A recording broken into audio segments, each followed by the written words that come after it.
नमस्कार, कसे आहात सर्वजण? मस्त आहात ना? तुमचं न्यूट्रिबॉल रेसिपी चॅनलमध्ये स्वागत आहे. मी पूजा आज तुम्हाला अशी रेसिपी बनवून दाखवणार आहे जी की येणाऱ्या महाशिवरात्रीच्या उपवासासाठी प्रोटीनयुक्त हेल्दी असणार आहे. आणि हो, ही जी रेसिपी आहे ना ती लहानांपासून मोठ्यांपर्यंत आहे. ही रेसिपी कोणती आहे?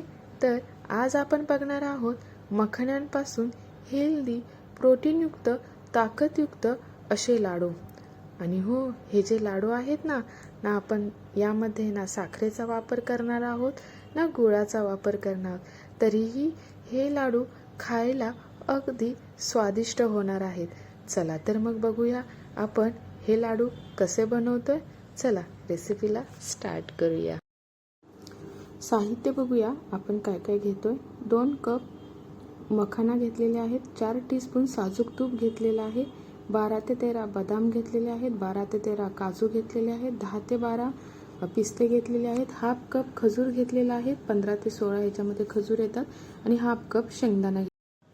इथे गरम कढईमध्ये आपण तूप टाकून त्याच्यामध्ये सर्वप्रथम मखाना भाजून घेणार आहोत. मखाना हे 4 ते 5 मिनिटांमध्ये भाजून निघतात. गॅसची फ्लेम जी आहे ती मीडियम ठेवायची आहे. जास्त लो पण ठेवायची नाही आणि हाय पण ठेवायची नाही.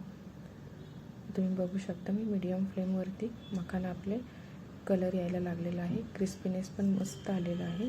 नंतर त्यामध्ये आपण त्याच कढईमध्ये तूप टाकून काजू आणि बदाम भाजून घेणार आहोत. सर्वप्रथम आपण बदाम भाजून घेऊया.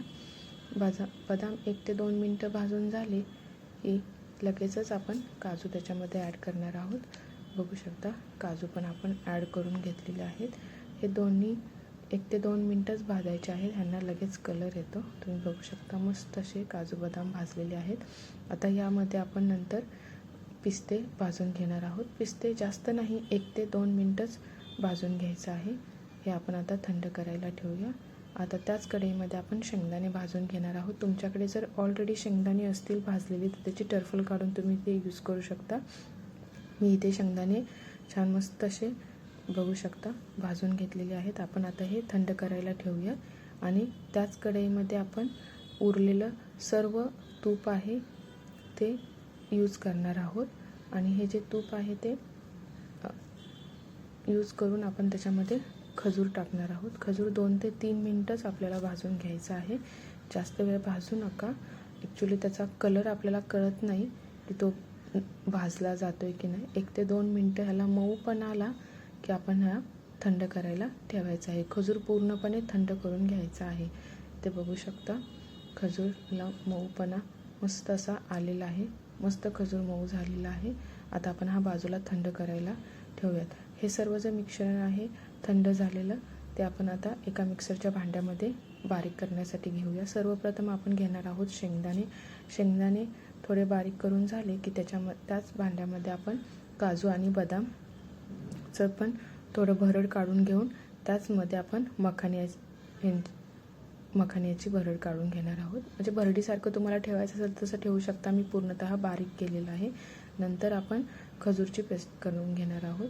अशा प्रकारे हे सर्व मिश्रण आहे ते एका प्लेटमध्ये काढून घेऊन आपण हे मिक्स करणार आहोत. हे लक्षात ठेवा, जर तुम्ही ते थोडं जरी गरम मिक्सर यूज केलं तर आपले लाडू हे जास्त काळ टिकणार नाहीत. तुपाचा मी जेवढा सांगितला आहे तेवढाच उपयोग करा. जास्त केला तर ते वास येतो जास्त टाईमनंतर. त्यामुळे मी जे प्रमाण सांगितलेलं आहे तेच प्रमाण इथे यूज करा. इथे बघू शकता हे सर्वप्रथम मी मिक्स करून घेत आहे. चांगलं मिक्स करायचं. नंतर आपण ह्याचे लाडू वळण्यासाठी घेऊयात.